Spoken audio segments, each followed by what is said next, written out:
তো আমরা যারা হাত তুললাম, আমরা এখন পিকনিকে যাব। পৃথিবীর সবচেয়ে কাছের যেই তারা প্রক্সিমা সেন্ট্রাই, এটাতে অ্যাপোলো 11 নামক রকেটটা দিয়ে, যেই রকেটটা আমাদেরকে 1 ঘন্টায় 39,000 কিলোমিটার দূর নিয়ে যাবে। কত দূর? 39,000 কিলোমিটার নিয়ে যাবে 1 ঘন্টায়। কিন্তু যেতে কত সময় লাগবে? এই রকেটটা দিয়ে আমাদের পৃথিবীর সবচেয়ে কাছের তারায় পৌঁছতে 1,15,000 বছর লেগে যাবে। ঘন্টায় 39,000 কিলোমিটার বেগে ছোটার পরেও 1,15,000 বছর লাগবে। আল্লাহ যদি বলে, যা আজহারি, তুই যখন শখ করছিস একটা, তোরে আর যারা হাত তুলছে তোদের সবাই 1,15,000 বছর হায়াত দিয়ে দিলাম। তো যদি দিয়ে দেয় তাহলে আপনারা মরে ভূত হয়ে যাবেন। আমরা যাইতেই থাকবো, যাইতেই থাকবো। আমাদের নাতি পুতি সতি লতি ক্ষতি সব মরতে মরতে মরতে মরতে মরতে মরতে মরতে মরতে মরতে মরতে মরতে মরতে মরতে মরতে মরতে মরতে মরতে মরতে 6,000 জেনারেশন মরে যাবে। আমাদের 6,000 প্রজন্ম যখন মরে ভূত, তখন আমাদের নামার সময় হবে। সুবহানাল্লাহ কইতে পারলেন না? ইন্নাল হামদালিল্লাহ নাহমাদুহু ওয়া নাস্তাঈনুহু ওয়া নাস্তাগফিরুহু ওয়া নু'মিনু বিহি ওয়া নাতাওয়াক্কালু আলাইহি ওয়া নাউযু বিল্লাহি মিন শুরুরি আনফুসিনা ومن سيئات أعمالنا من يهده الله فلا مضل له ومن يضلل فلا هادي له أي فلن تجد له وليا مرشدا ونشهد أن لا إله إلا الله وحده لا شريك له هو الذي لا ضد له ولا ند له لا مثل له ولا مثيل له لا وزير له ولا كفيل له لا شبه له ولا شبيه له لا ولد له ولا والد له وهو الواحد الفرد الصمد لم يلد ولم يولد ولم يكن له كفوا أحد ونشهد أن سيدنا ونبينا وحبيبنا وبشيرنا ونذيرنا وطبيبنا وطبيب أرواحنا وحبيبنا وحبيب ربنا محمدا عبد الله ورسوله أرسله بالحق بشيرا ونذيرا وداعيا إلى الله بإذنه وسراجا منيرا أما بعد فقد قال الله تعالى في كلامه المجيد وفي فرقانه الحميد أعوذ بالله من الشيطان الرجيم بسم الله الرحمن الرحيم تبارك الذي بيده الملك وهو على كل شيء قدير إن الله وملائكته يصلون على النبي يا أيها الذين آمنوا صلوا عليه وسلموا تسليما اللهم صل على سيدنا مولانا وعلى آل سيدنا مولانا محمد সবাই মাহাব্বতের সাথে জোরে জোরে আওয়াজ করে পড়ুন আল্লাহুম্মা সাল্লি আলা سيدنا مولانا وعلى آل سيدنا مولانا محمد তাহাজ্জুদের জায়নামাজে মরণ দিও প্রভু আমায় একামতে দিনের কাজে কবুল করে নিও আমায় তাহাজ্জুদের জায়নামাজে মরণ দিও প্রভু আমায় একামতে দিনের কাজে কবুল করে নিও আমায় আল্লাহুম্মা সাল্লি আলা سيدنا وعلى آل سيدنا مولانا محمد ওগো রাসূল প্রিয় রাসূল প্রাণের রাসূল ওগো রাসূল প্রিয় রাসূল প্রাণের রাসূল তোমারই জন্যে এ বিশ্বে মোরা আলো পেয়েছি পেয়েছি কুল ওগো রাসূল প্রিয় রাসূল প্রাণের রাসূল ওগো রাসূল প্রিয় রাসূল প্রাণের রাসূল আল্লাহুম্মা সাল্লি আলা سيدنا مولانا وعلى آل سيدنا مولانا محمد لا إله إلا الله لا إله إلا الله جر لا إله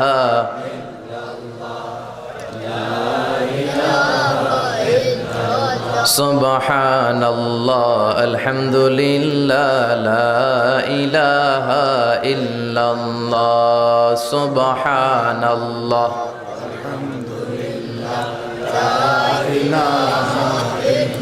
আল্লাহ নামের জিকির করবে যারা আল্লাহর কাছে প্রিয় তারা আল্লাহর কাছে প্রিয় যারা জান্নাতে প্রবেশ করবে তারা জোরে লা ইলাহা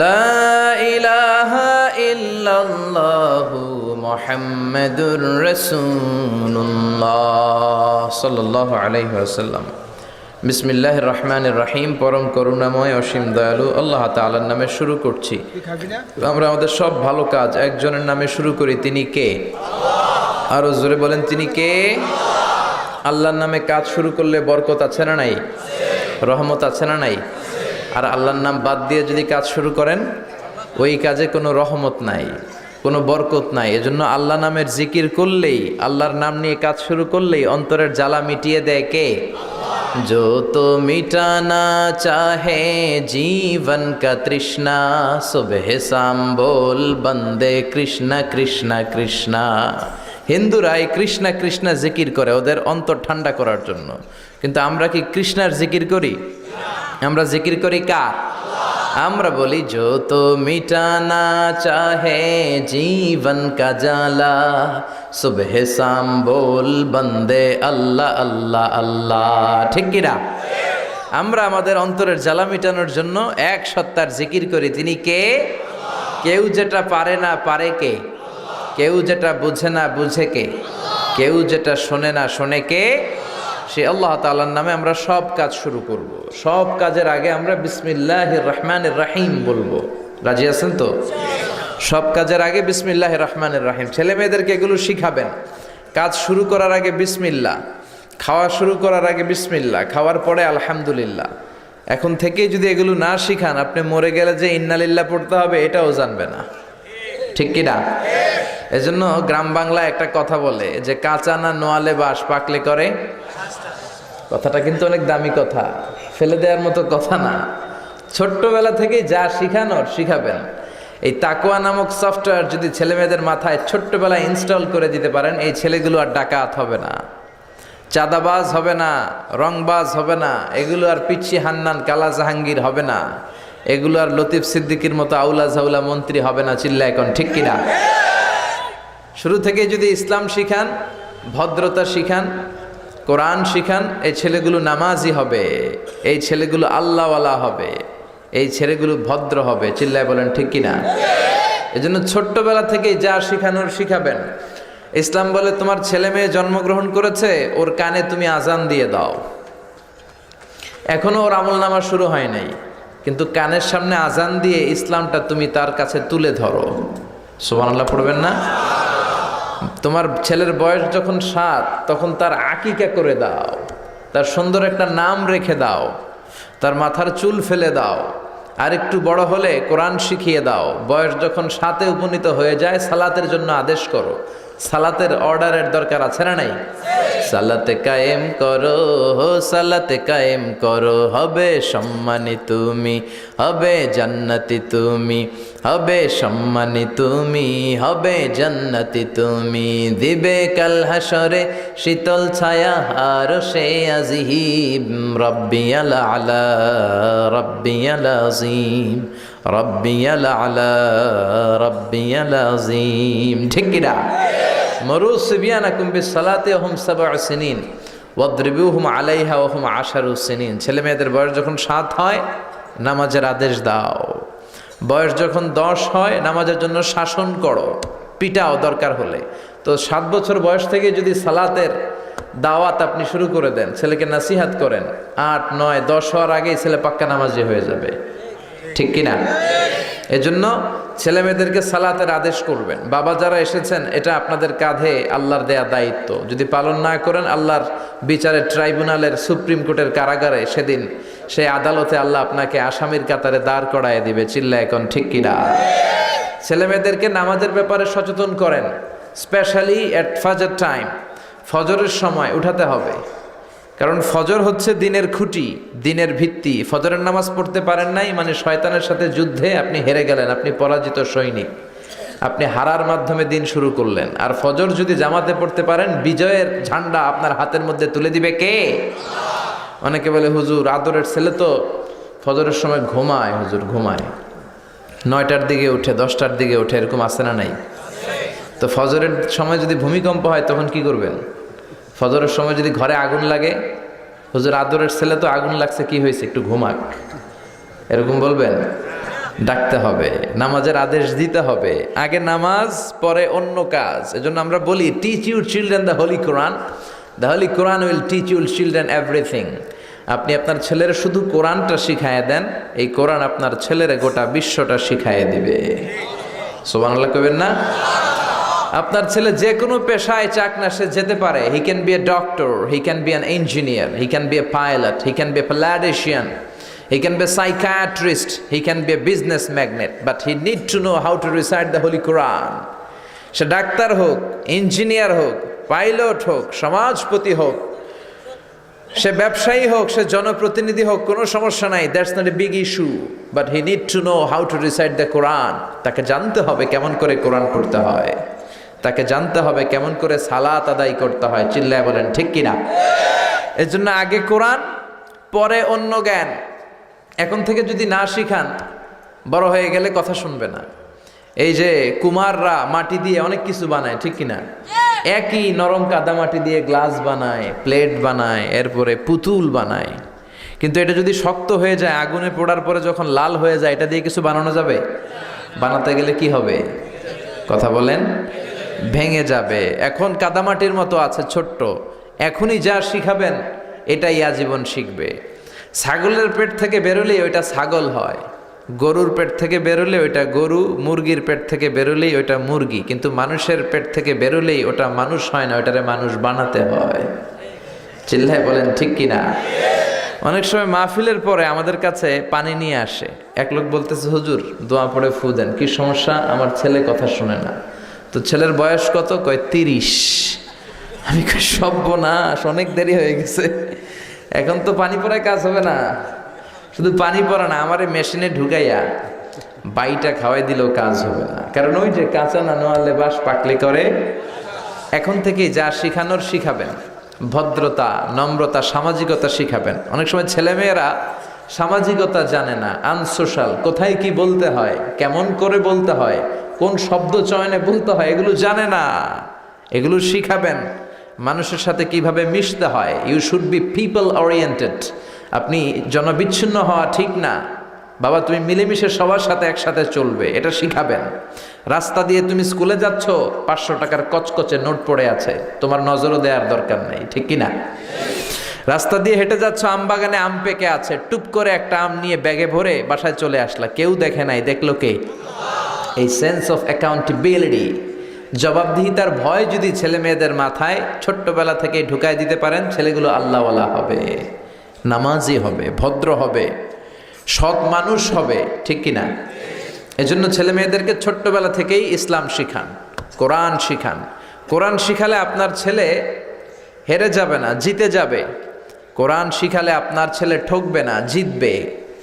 যারা কোরআন শিখে তারা জ্ঞানী হয়, তারা বুদ্ধিমান হয়, তারা ইন্টেলেকচুয়াল পার্সোনালিটি হয়, তারা গোটা বিশ্বের কোথায় কিভাবে করতে হয় সব জানে। কারণ কোরআন আপনার ছেলেকে পড়ার কথাই বলে। কোরআনের প্রথম কথাই হচ্ছে পড়ো।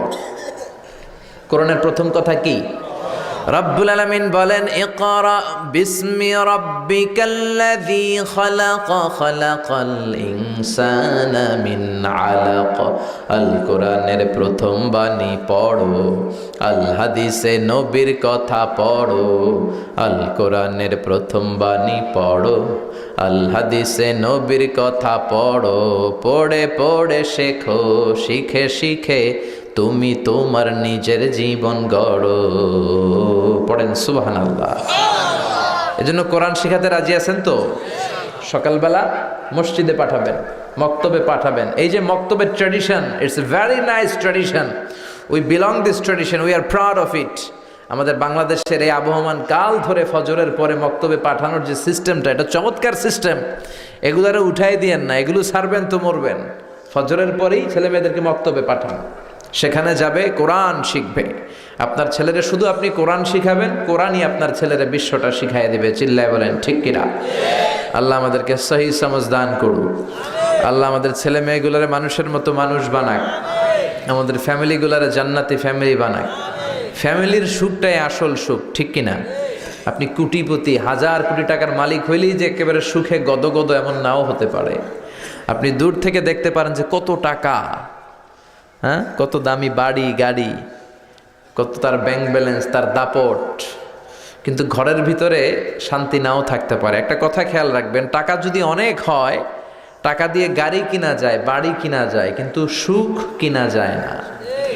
যদি অনেক টাকার মালিক হন, বালিশ কিনা যায়, জাজিম কিনা যায়, কম্বল কিনা যায়, কিন্তু ঘুম কিনা যায় না।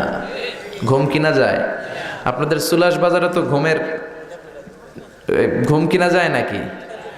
আপনি ডাক্তারের কাছে যাই বলতে পারবেন, ডাক্তার সাহেব আমার 5000 টাকার ঘুম দেন। ডাক্তার ধুর মিয়া, আমারই রাতে ঘুমে ধরে না, তোমার কি ঘুম দিব আমি 5000 টাকা, যাও মিয়া। তো টাকা হলে বালিশ কিনতে পারবেন, জাজিম কিনতে পারবেন, কিন্তু ঘুম তো কিনতে পারবেন না। টাকা হলে গাড়ি কিনা যাবে, বাড়ি কিনা যাবে, সুখ কিনা যাবে। সুখ আছে কোরআনে। সুখ আছে কোথায়? কোরআনে সুখ আছে, শান্তি আছে, আপনার জীবনের সমস্যার সমাধান আছে, ঠিক কিনা? সমাধান চাও যদি জীবনে, মরণে ফিরে যাও, খুঁজে নাও, চোখ রাখো কোরআনে। পারেন না আপনারা? পড়েন, সমাধান চাও যদি জীবনে, মরণে ফিরে যাও, খুঁজে নাও, চোখ রাখো কোরআনে। If you want the solution this dunya and akhira, go back, have a look to the holy Quran. ঠিক কি না? এজন্য সমাধান আপনাকে কোরআন দিবে। কোরআন হচ্ছে it's a problem solving methodology, it's not a problem creating methodology. কোনো প্রবলেম ক্রিয়েট করে না কোরআন, কোথাও যদি প্রবলেম হয়ে যায় এটাকে সলভ করে দিতে জানে কোরআন। সুবহানাল্লাহ পড়বেন না? তো এই জন্য এই সমস্ত হাফিজি মাদ্রাসাগুলোতে ছেলে মেয়েদেরকে দিতে হবে। আমাদের হাফেজরা কিন্তু বিশ্ব সেরা। আমি প্রায় জায়গায় গল্প করি, হাফেজ জাকারিয়া, তারিক, নাজমুস সাকিব, ফজলে রাব্বি আদেল, এদের কারণে বিশ্ব আমাদেরকে চিনে। একটা সময় বাংলাদেশকে শুধু চিনতো আমাদের সেনাবাহিনীর কারণে, পিস কিপিং মিশনের কারণে। আমাদের সেনাবাহিনী আবার খুব নাম কুড়িয়েছে আফ্রিকাতে। আবার চিনতো আমাদের গার্মেন্টের কারণে, আমাদের পোশাক খুব মোলায়েম। আমরা যমুনা ফিউচার পার্কে গেলে দেখি made in Switzerland, made in America খুঁজি, কিন্তু বারাক ওবামা কাপড় কিনতে গেলে ও খোঁজে মেড ইন বাংলাদেশ। বাংলাদেশের কাপড় কই আছে ওটা দেখে দেখে সে পড়ে। ডোনাল্ড ট্রাম্প তার নির্বাচনী প্রচারণায় একটা লাল কালারের ক্যাপ পরেছিল। ওই ক্যাপে তার স্লোগান ছিল মেক আমেরিকা গ্রেট অ্যাগেইন, আমেরিকাকে আবার গ্রেট বানাও। তো তার ক্যাপটাও মেড ইন বাংলাদেশ, আমাদের বাংলাদেশের শ্রমিকরা বানিয়েছে। সুবহানাল্লাহ বেরোয় না মুখ দিয়ে। তো এই কাপড়ের কারণে চিনতো, মিলিটারির কারণে চিনতো, আবার চিনতে শুরু করেছে ভাষার কারণে। 21 ফেব্রুয়ারিতে এখন ইন্টারন্যাশনাল মাদার ল্যাঙ্গুয়েজ ডে, আমাদেরকে চিনে। এরপরে টঙ্গীর ইজতেমার কারণে আমাদেরকে চিনে। অনেক সময় আমরা বলি আমরা বাংলাদেশের, কোন বাংলাদেশ? তখন যদি বলি ইজতেমা, ইজতেমা, ও ইজতেমা, টঙ্গীর ইজতেমা, তখন আবার চিনে। বুঝতে পেরেছেন? এরপরে হাফেজদের কারণে চিনে। আমাদের হাফেজরা এখন গোটা বিশ্বে 1 নাম্বার হাফেজ, র্যাঙ্কিংয়ে 1 নাম্বার পজিশন তারা হোল্ড করেছে। এবং আমাদের হাফেজরা যদি কোনো ইন্টারন্যাশনাল কম্পিটিশনের চেয়ারে বসে, তাদেরকে প্রশ্ন করে আটকাতে পারে, এরকম কোনো বিচারক আল্লাহর জমিনে পয়দা হয় নাই। এরপরে আরেকটা জিনিসের কারণেও চিনে, আমাদের দুর্নীতির কারণে। করাপশন আছে না নাই? সবাই কয় হুজুর তো এতক্ষণ ভালো লাইনে আসিল, এখন আবার কোন লাইন ধরলো? দুর্নীতি আছে না নাই? জোরে বলেন। আমাদের দেশের প্রত্যেকটা সরকারি অফিসের রন্ধ্রে রন্ধ্রে দুর্নীতি। আমরা আলহামদুলিল্লাহ 3 বার চ্যাম্পিয়ন হয়েছি দুর্নীতিতে। 3য় বার আমাদের সাথে যুগ্মভাবে চ্যাম্পিয়ন হয়েছে হাইতি। এই স্বাধীনতার স্থপতি বঙ্গবন্ধু শেখ মুজিবুর রহমান অনেক চেষ্টা করছে দুর্নীতি বন্ধ করার জন্য, কিন্তু পারে নাই। পারবে কেমনে? উনি যে দল গঠন করছে ওই দলের লোকদের মধ্যে দুর্নীতিবাজ আছে, আছে না নাই? শুধু এই দল না, প্রত্যেক দলের ভিতরেই দুর্নীতিবাজ। আমরা যাবো কই?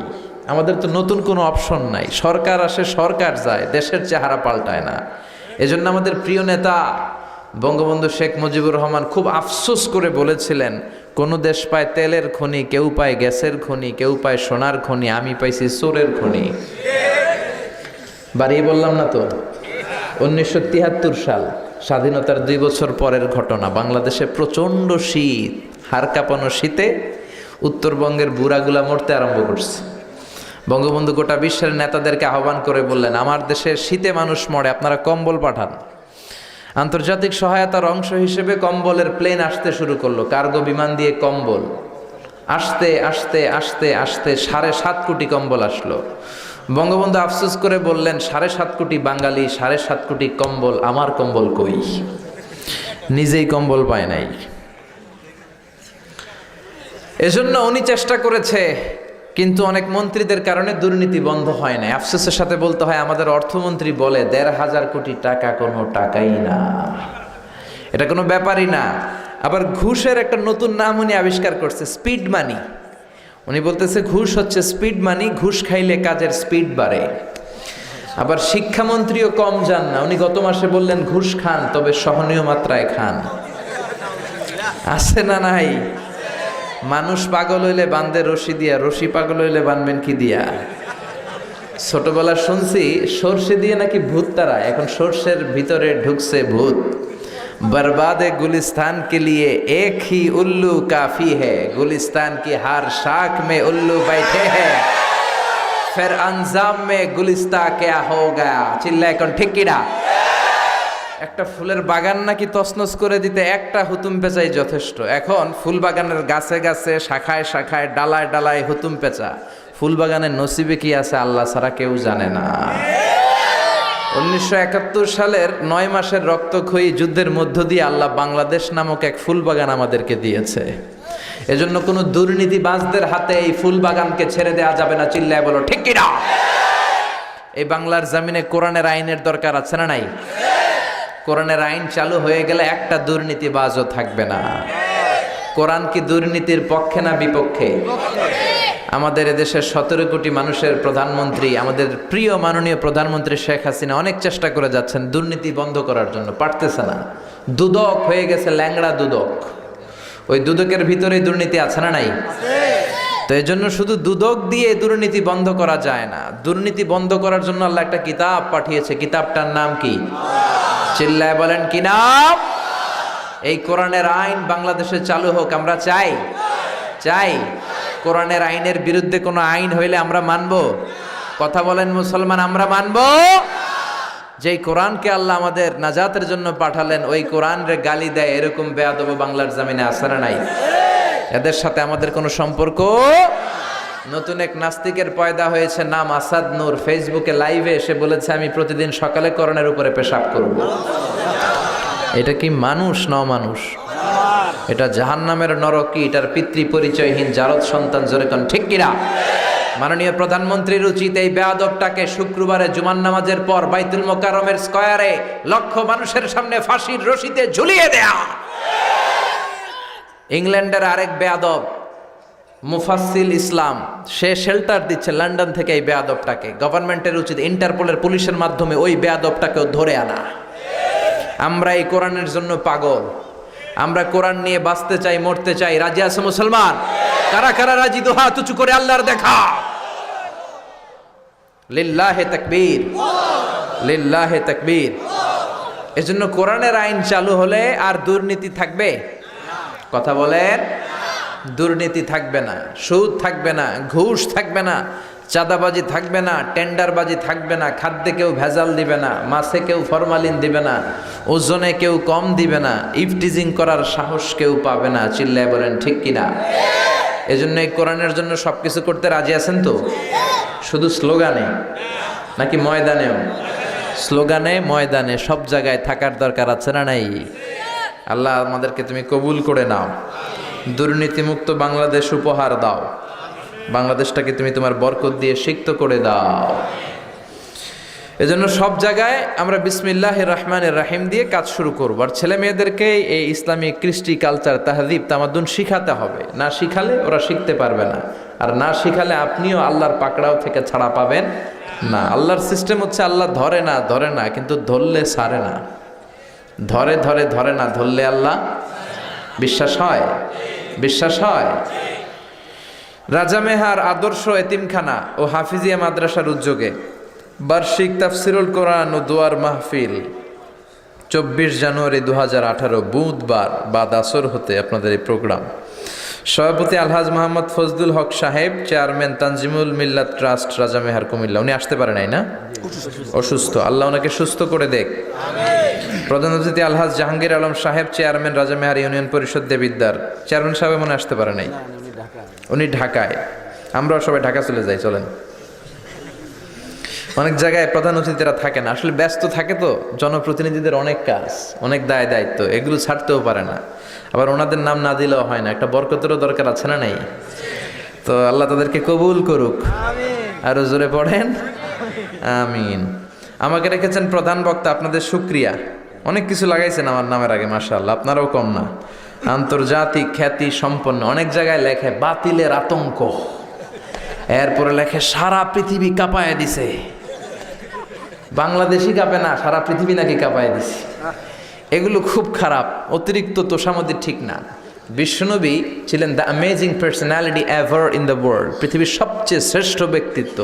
ওনার নামের আগে অতিরিক্ত টাইটেল নাই, এক শব্দে নাম মোহাম্মদ, মিম হা মিম দাল। কি নাম? বললেই কলিজাটা ঠান্ডা হয়ে যায়।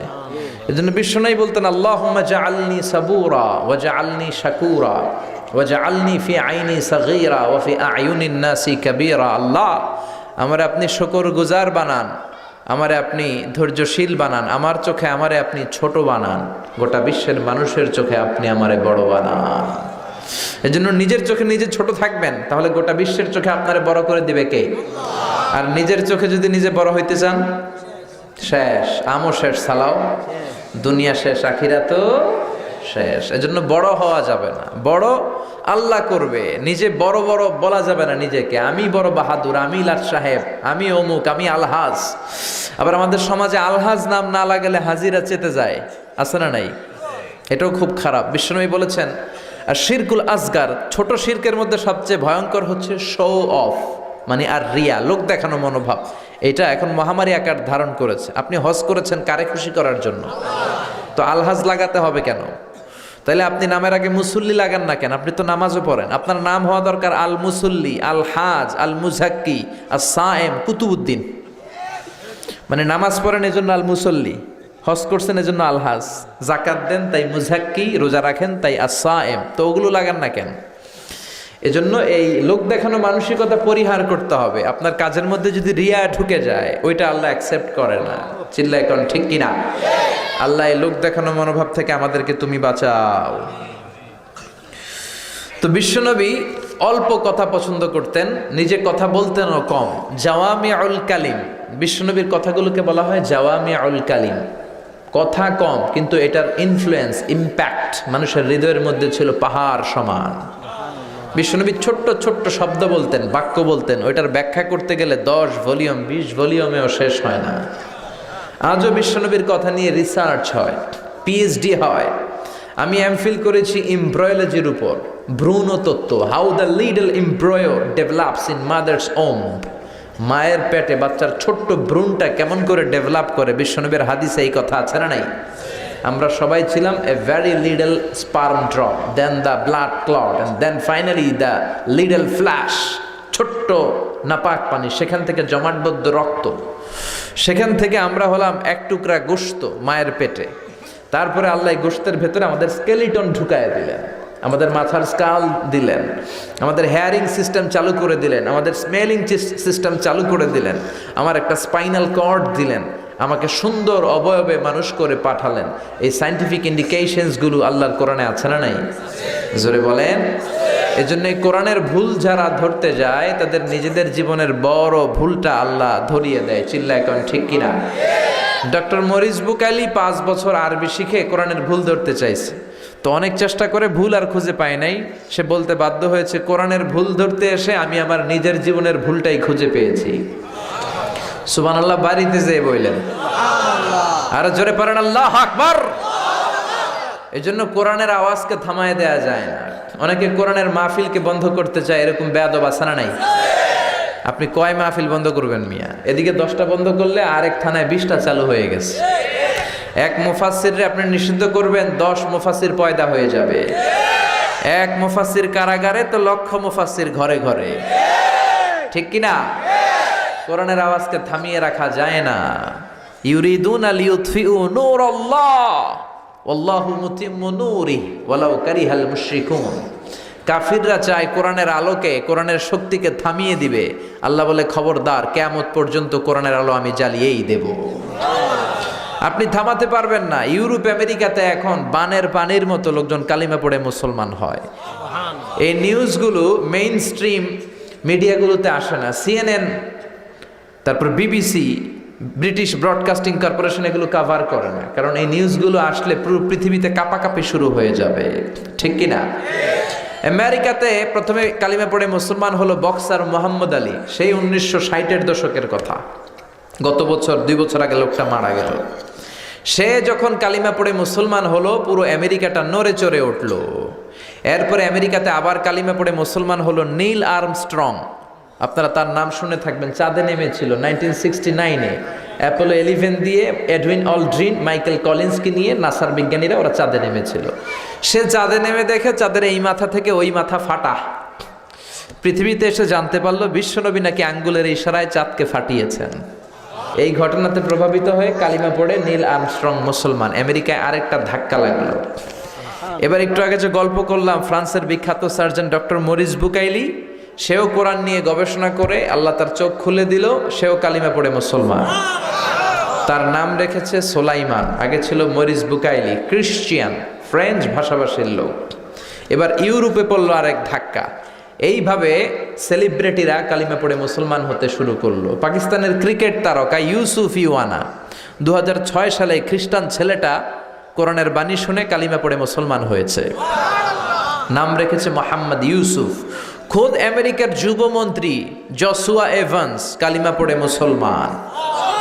আমেরিকার পপ স্টার মাইকেল জ্যাকসন কালিমা পড়ে মুসলমান। তামিল নায়িকা, ভারতের তামিল নায়িকা মানিকা রেহা মারতিরাজ কালিমা পড়ে মুসলমান, নাম রেখেছে রাহিমা। কি নাম? রাহিমা। নেলসন ম্যান্ডেলার আপন নাতি ম্যান্ডেলা 2016 সালে কালিমা পড়ে মুসলমান। আপনি কয়টা আটকায় রাখবেন? After the Twin Tower attack, the number of Muslim community in United States of America already have been doubled. Twin tower অ্যাটাকের পরে আমেরিকায় মুসলমানের সংখ্যা আগে যা ছিল এখন ডবল হয়ে গেছে। খোদ আমেরিকায় এখন মসজিদের সংখ্যা 3,500। সুবহানাল্লাহ। আরেকটু আসতে বলেন। এজন্য কোরআনের আওয়াজকে কেউ থামায় রাখতে পারবে? ইসলামের বাতিকে নিভায়ে দেয়া যাবে? অসম্ভব। এজন্য আমরা ইসলামের পক্ষে থাকবো। রাজি আছেন? সবাই রাজি? বিশেষ বক্তা রেখেছেন হযরত মাওলানা কারি হাবিবুর রহমান হেলালি, চমৎকার আলোচনা করে বাদ মাগরিব কথা বলেছেন, আল্লাহ কবুল করুক। কথা বলেছেন ওমর ফারুক যুক্তিবাদী সাহেব, আমার আগেই যিনি বললেন না, আল্লাহ ওনাকেও কবুল করুক। কথা বলেছেন মীর আলহাজ আব্দুল কাইয়ুম আবুল কালাম সাহেব। সার্বিক তত্ত্বাবধানে ছিল তানজিমুল মিল্লাত ট্রাস্ট, খুব ভালো। এই সমস্ত ট্রাস্টের উদ্যোগে আপনারা এই চমৎকার প্রোগ্রামগুলো করবেন। গুমতি শিল্পী গোষ্ঠীর ভাইয়েরা সঙ্গীত পরিবেশনা করেছে। যারাই এসেছেন টাকা দিয়ে, পয়সা দিয়ে, বুদ্ধি দিয়ে, পরামর্শ দিয়ে আজকের কোরআনের বাগানকে সফল করলেন। আল্লাহ সকলের জন্য আমাদের এই মাহফিলটারে কিয়ামতের দিন নাজাতের ওসিলা বানিয়ে দাও। মাহফিল আসতে পেরে খুশি না বেজার? আপনাদের শীত লাগতেছে? কয় জি না, আমি শীতে কাঁপতাছি। কয় জি না, মিথ্যা কথা কন কেন? শীত লাগে না? এখন আবার অনেকে কয় লাগে। প্রথমে কয় জি না, পরে কয় লাগে। আসলে শীত লাগতেছে তো, শীতের মধ্যে আসলেই তো সওয়াব বেশি। কষ্ট যত বেশি সওয়াব বেশি। শীতের মধ্যে আমরা এসেছি, এই শীতের কথাও কোরআনে আছে না নাই? কোথায় আছে? কোরআনে। কোন জায়গায়? হ্যাঁ, সূরা কুরাইশে, রিহলাতাশ শিতাই ওয়াস সাইফ। কুরাইশের লোকেরা দুইবার বছরে সফরে যেত, একটা শীতকালে আর একটা গ্রীষ্মকালে। তো শীতের কথাও কোরআনে আছে। শীত লাগবে, এই শীতকে উপেক্ষা করে ঠান্ডা পানি দিয়ে ফজরের নামাজ পড়লেই তো সওয়াব। চিল্লায় কোন ঠিক কিনা? আল্লাহ আমাদেরকে কোরআনের জন্য তুমি কবুল করো। আমরা শুরুতে আল্লাহর দরবারে শুকরিয়া জানাই যে আল্লাহ আমাদেরকে আসার বসার তৌফিক এনায়েত করলেন। আমরা পড়ে নিচ্ছি আলহামদুলিল্লাহ। আওয়াজ করে একটু পড়েন না সবাই, রব্বানা লাকাল হামদ হামদান কাসীরান তাইয়িবান মুবারাকান ফীহি ইয়া রাব্বি লাকাল হামদু কামা ইয়ানবাগি লিজালালি ওয়াজহিকা ওয়া আযীমি সুলতানিকা লাকাল হামদু বিল ঈমান লাকাল হামদু বিল ইসলাম লাকাল হামদু বিল কোরআন। প্রশংসা করলাম কার? আল্লাহর নামের জিকির করতে কেমন লাগে? সবার ভালো লাগে? পিছনের ভাইদের একটু কম ভালো লাগে, আপনাদেরও ভালো লাগে? সবার আল্লাহর নামটা ডাকতে ভালো লাগে? আসেন আল্লাহর 3টা ডাক দেই। আমি আল্লাহু আকবার বললে আপনারাও আওয়াজ করে পড়বেন আল্লাহু আকবার। পড়েন আল্লাহু আকবার, আল্লাহু আকবার, আল্লাহু আকবার। আমি আমার খুতবার শুরুতে সূরা মুলকের প্রথম আয়াত তেলাওয়াত করেছি। আসেন এই আয়াতের আলোকে, এই সূরার আলোকে কিছু কথা আপনাদের সাথে শেয়ার করি ইনশাআল্লাহ। পড়েন সূরা মুলক, এটার তাফসীর যদি শুনতে হয় অনেক বড়, তো আমি হাইলাইটেড অংশগুলোর তাফসীর করে শোনাই। এটা 29তম পারার প্রথম সূরা। এই সূরায় রুকু আছে 2টা। এটা মাক্কি সূরা। কি সূরা? জোরে বলেন কি সূরা? এটা অনেক ফজিলতপূর্ণ সূরা। বিশ্বনবী সাল্লাল্লাহু আলাইহি ওয়াসাল্লাম বলেছেন মানিআতুন মিন আযাবিল কবর। কোরআনের মধ্যে একটা সূরা আছে, এই সূরাটা যে তেলাওয়াত করবে এই সূরা তাকে কবরের আযাব থেকে বাঁচায় দিবে। বিশ্বাস হয় নাকি একটু সন্দেহ লাগে? বিশ্বাস হয় সবার? বিশ্বনবী বলেন মানিআতুন মিন আযাবিল কবর। নিশ্চয়ই কোরআনের মধ্যে এমন একটা সূরা আছে, সূরাটার নাম হলো সূরাতুল মুলক। সূরাতুল মুলক যেই ব্যক্তি তেলাওয়াত করবে কবরের আযাব থেকে তারে বাঁচায় দিবে কে? কবরে আমাদের সবার যাওয়া লাগবে নাকি লাগবে না? দাদা গেল, চাচা গেল, আমিও যাব, ঠিক কিনা? একদিন মাটির ভেতরে হবে ঘর রে মন আমার, কেন বাঁধো দালান ঘর রে মন আমার, কেন বাঁধো দালান ঘর। যাওয়া লাগবে, ঠিক কিনা? এই পৃথিবীতে আমরা আজীবন থাকতে আসি নাই, যেতে হবে। দাদা গেল, চাচা গেল, বাবা গেল, ফুফা গেল, নানা গেল, নানি গেল, আমারও যাওয়া লাগবে। আমার সন্তানগুলো যাবে। আমার স্ত্রীর পেটের মধ্যে যদি 2-3-4 মাসের কোনো বাচ্চা থাকে, ওইটাও যাবে, ঠিক কিনা? সবাইকে যেতে হবে। এত নির্মম সত্যটা জানার পরেও আমাদের লাইফস্টাইল, চলাফেরা দেখলে মনে হয় আমরা কেউ যাব না। কোটি বছর হায়াত নিয়ে আমরা আসছি, ঠিক কিনা? লাইফস্টাইল দেখলে মনে হয় আমি যাব না, সব আমার, সব আমার, আমি সব খায়া ফেলাম। এগুলো বলে না, ওর পেট হইলে এতটুকু, সব খায়া ফেলাইব। কয় বাড়ি আমার, গাড়ি আমার, এই এলাকা আমার, এই এলাকায় দাপো ডাবা, বলে না? বাড়ি আমার, গাড়ি আমার। যদি জিজ্ঞেস করি কার বাড়ি, কয় আমার বাড়ি। কেমনে আপনার বাড়ি? আপনার বাবা যখন এই বাড়িতে থাকতো, বাবাও কইতো আমার বাড়ি। আপনার দাদা যখন এই বাড়িতে থাকতো, দাদাও বলতো আমার বাড়ি।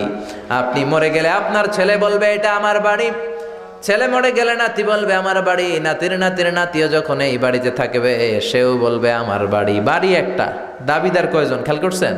পরের জায়গা পরের বাড়ি, ঘর বাঁধিয়ায় আমি রই, আমি তো সেই ঘরের মালিক নই। পরের জায়গা পরের বাড়ি, ঘর বাঁধিয়ায় আমি রই, আমি তো সেই ঘরের মালিক নই, ঠিক কিনা? টাকার জায়গা টাকা থাকবে, গাড়ির জায়গায় গাড়ি থাকবে, বাড়ির জায়গায় বাড়ি থাকবে। যেই বালাখানা আমি বানালাম, যেই দামি ঘর আমি বানালাম, আমার শেষ ঘুমটা কি আমার ওই ঘরের মধ্যে হবে নাকি? টাকা দিয়ে আমি গোসলখানা বানালাম, টাইলস দিয়ে গোসলখানা বানালাম, আমার জীবনের শেষ গোসলটা কি আমার বানানো গোসলখানায় হবে নাকি? তার মানে থাকতে আসি নাই। এই নির্মম সত্যটা প্রতিদিন 100 বার খেয়াল করতে হবে, তাহলে আর আমার এই কথাগুলো বেশি আসবে না। চিল্লায় বলেন ঠিক কিনা? বিশ্বনবী বললেন কবরে তোমাদের যেতে হবে। আর এমন একটা সূরা আল্লাহ কোরআনে দিয়েছে, এই সূরাটা তেলাওয়াত করলে কবরের আযাব থেকে বাঁচাবে কে? ওই সূরাটার নাম হলো সূরাতুল মুলক। কি নাম? আরো জোরে বলেন। আবার বিশ্বনবী বললেন শাফাআত লি সাহিবিহা, এই সূরাটা যে বারবার তেলাওয়াত করবে, এই সূরাটা কিয়ামতের দিন তেলাওয়াতকারীর জন্য আল্লাহর কাছে সুপারিশ করবে। আরো জোরে সুবহানাল্লাহ। কোরআন সুপারিশ করলে আল্লাহ কি সুপারিশ ফেলে দিবে? অর্থমন্ত্রী যদি মাননীয় প্রধানমন্ত্রীর কাছে কোনো বিষয়ে সুপারিশ করে, প্রধানমন্ত্রী ওটা রিজেক্ট করতে পারবে?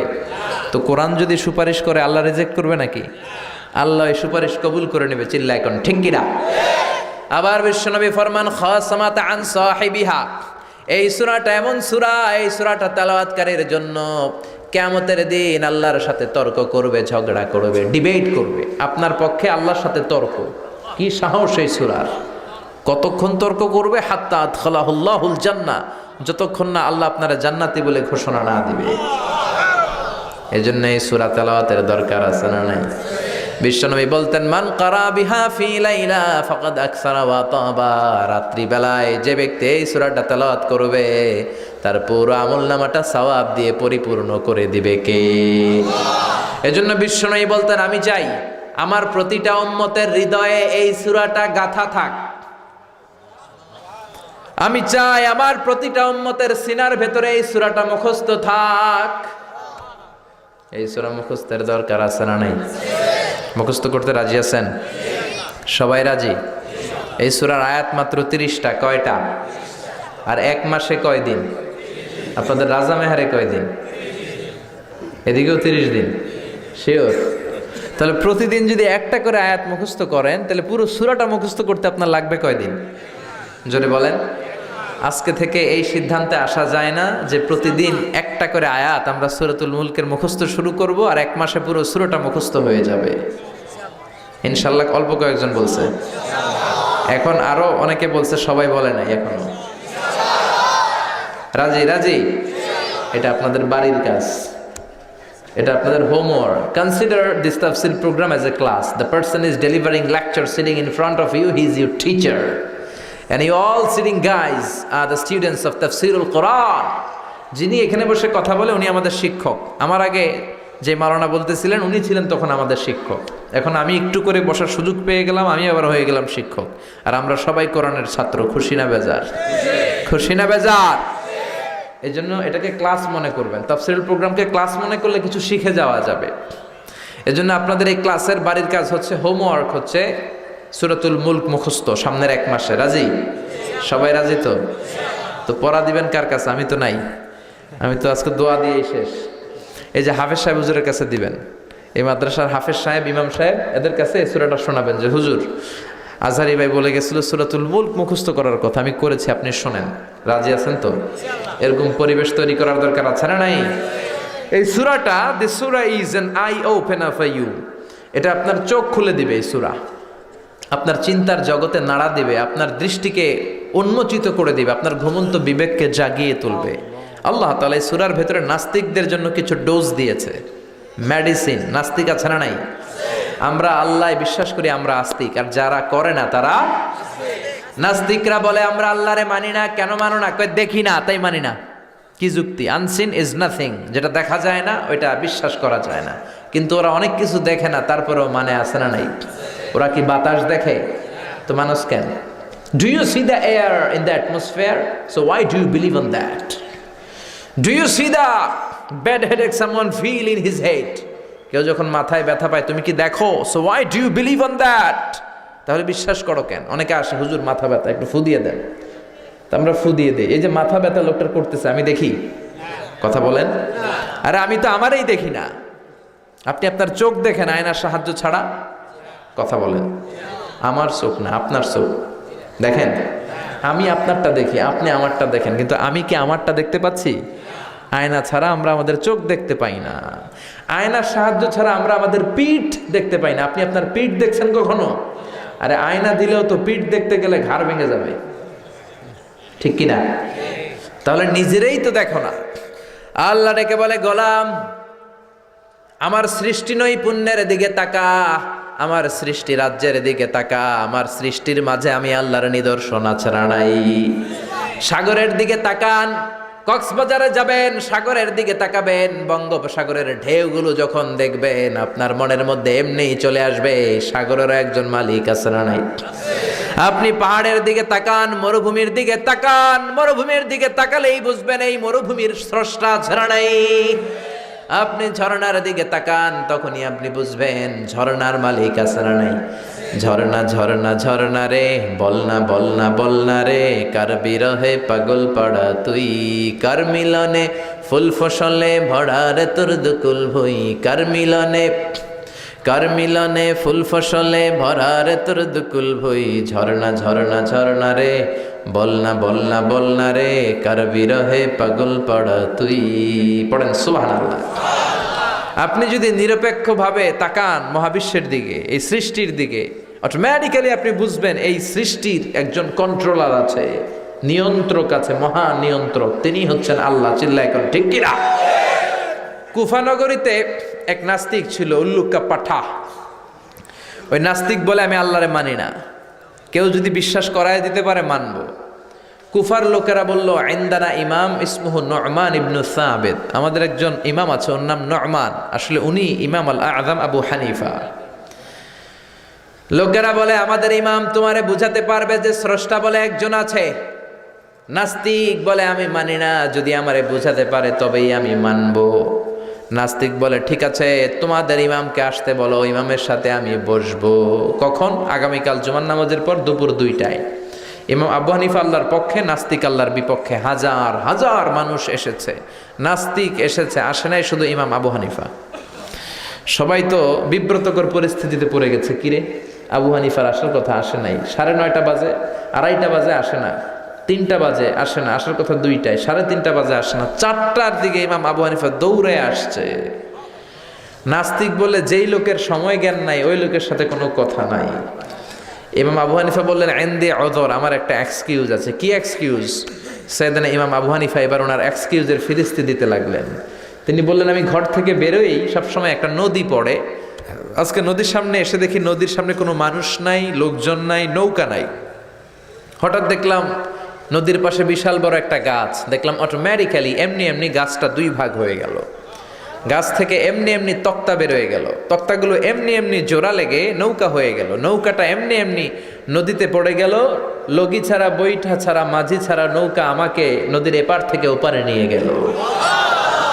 এই পুরো প্রক্রিয়াটা হতে হতে 2 ঘন্টা দেরি হয়েছে, এজন্য আমার আসতে দেরি। নাস্তিক কয় তগো ইমাম গাঞ্জা খাইছে। কি খাইছে? আবু হানিফা বললেন আমারে গালি দেন কেন? নাস্তিক বলে মাথা আপনার ঠিক নাই, কি বলতে কি বলেন? রাতে মনে হয় ঘুম হয় নাই, বাড়িতে মনে হয় বউর লগে মারামারি করছেন। সাইয়েদানা ইমাম আবু হানিফা বললেন কেন, কি হয়েছে, সমস্যা কোথায়? নাস্তিক বলে এমনি এমনি গাছ থেকে তক্তা বেরোয় নাকি? এমনি এমনি তক্তা জোড়া লাগে নাকি? মিস্ত্রি ছাড়া করাত ছাড়া নৌকা হয় নাকি? এমনি এমনি মাঝি ছাড়া নৌকা চলে নাকি? ইমাম আবু হানিফা বললেন now you are on the right track, এই তো আপনি লাইনে চলে আসছেন। এমনি এমনি গাছ কাটা যায় না, এমনি এমনি গাছ থেকে তক্তা বেরোয় না, এমনি এমনি তক্তা জোড়া লাগে নৌকা হয় না, এমনি এমনি মাঝি ছাড়া নদীর উপরে নৌকা চলে না। তাহলে আকাশটা কেমন হলো,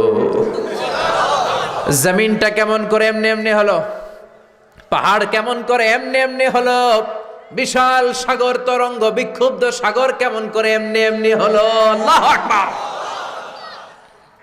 নাস্তিক তো একেবারে কুপোকাত, তাই তো এইভাবে তো ভেবে দেখি নাই, আসলেই তো আমি একটা উল্লুক্কা পাঠা।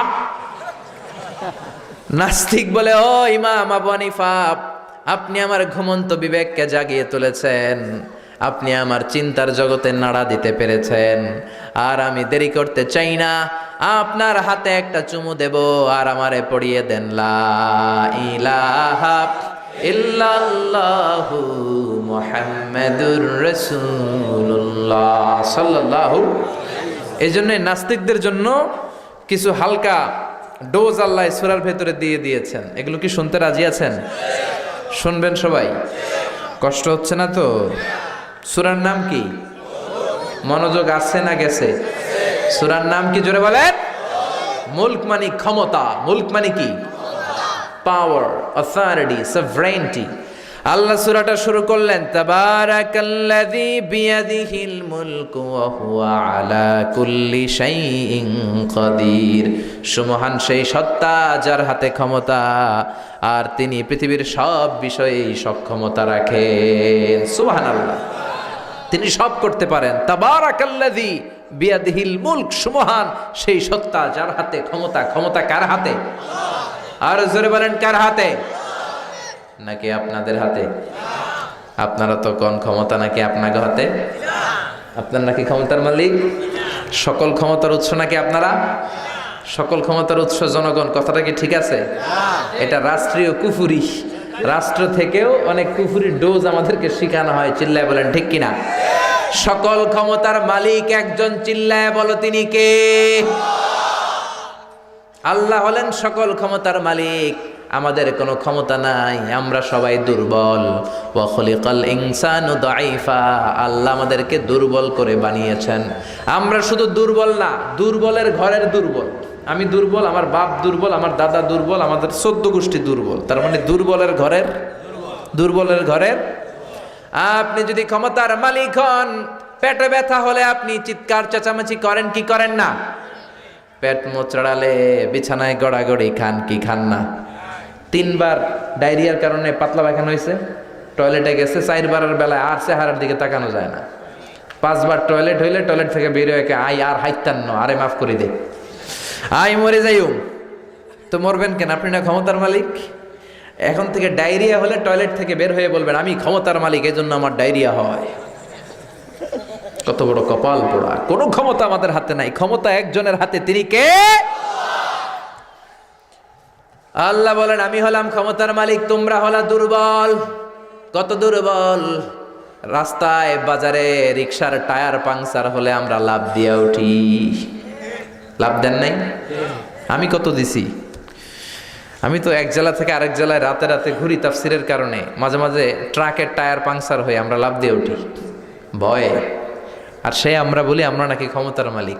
রাত 3টার দিকে যদি ভূমিকম্প হয় দেখবেন সব বিল্ডিং থুয়ে দেয় দৌড়, ঠিক কিনা? শুধু ভাড়াটিয়ারাই দৌড় দেয় না, বাড়িওয়ালারাও দৌড়।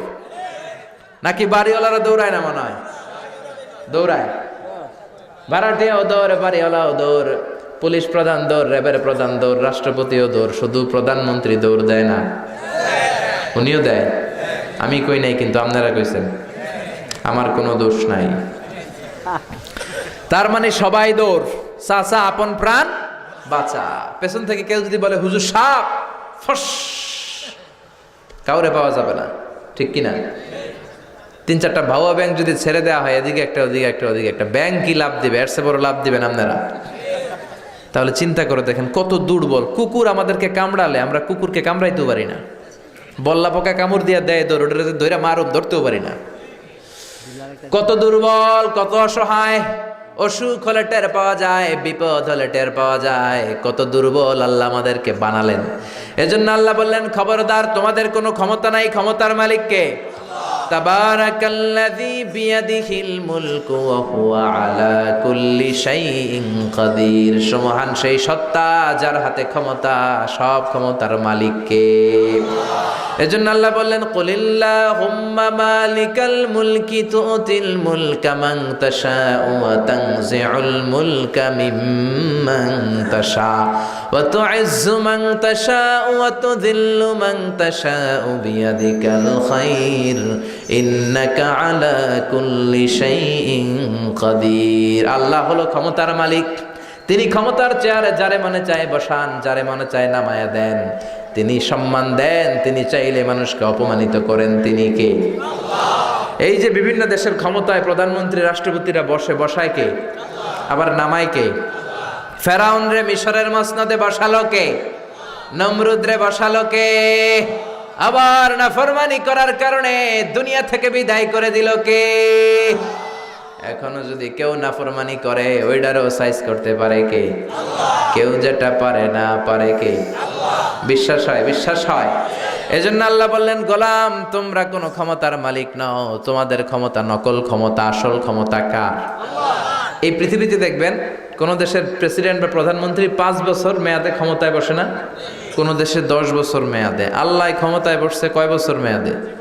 20 বছর, 50, 100, আরো বেশি, আজীবন মেয়াদ। আল্লাহর 5 বছর 10 বছর নাই, 20 বছর 30 বছর নাই। আল্লাহ বলে আমার ক্ষমতার আজীবন মেয়াদ। হুয়াল আউয়াল ওয়াল আখির ওয়াল যাহির ওয়াল বাতিন ওয়া হুয়া বিকুল্লি শাইইন আলিম। আমি প্রকাশ্য, আমি গোপন, আমি প্রথম, আমি শেষ। অনাদিকাল থেকে আমি আল্লাহ ক্ষমতার চেয়ারে বসা, অনন্তকাল পর্যন্ত ক্ষমতার চেয়ারে থাকবো। তিনি কে? জোরে বলেন। তাহলে আমাদের ক্ষমতার সাথে ওনার ক্ষমতার কোনো মিল আছে? আবার পৃথিবীর অনেক দেশে দেখবেন ডেমোক্রেটিক সিস্টেমে ভোটে জিতে ক্ষমতায় আসা লাগে। আল্লাহ তো ভোটে জিতে আসছে, ক্ষমতায় আসছে। অনেক দেশের ডিক্টেটরশিপ, স্বৈরাচারী পদ্ধতিতে জোর যার মুল্লুক তার, আল্লাহ কি এই সিস্টেমে আসছে? আবার অনেক দেশে মোনার্কি সিস্টেম, রাজতন্ত্র, রাজার পোলা রাজা। আল্লাহর বাবা ছিল রাজা, এর লেগে আল্লাহও রাজা। বিষয়টা এমন। আল্লাহ বলে খবরদার, কুল হুয়াল্লাহু আহাদ আল্লাহুস সামাদ লাম ইয়ালিদ ওয়া লাম ইউলাদ ওয়া লাম ইয়াকুল লাহু কুফুয়ান আহাদ। লাম ইয়ালিদ ওয়া লাম ইউলাদ, আমি আল্লাহ কাউরে জন্ম দেই নাই, আমি কারো কাছ থেকে জন্ম নেই নাই। সৃষ্টি শুরু থেকে আমি ক্ষমতার চেয়ারে বসা, শেষ পর্যন্ত থাকবো। ঠিক কি না? আবার দেখবেন অনেক দেশে ক্ষমতায় যাওয়ার জন্য জোট করা লাগে, কোয়ালিশন। বাংলাদেশে জোটের রাজনীতি আছে না নাই? আপনারা কি কথা বুঝতেছেন? শুরু হইলো 4 দলীয় জোট এই দেশে, না? এরপরে 14 দলীয়, এরপরে 18 দলীয়,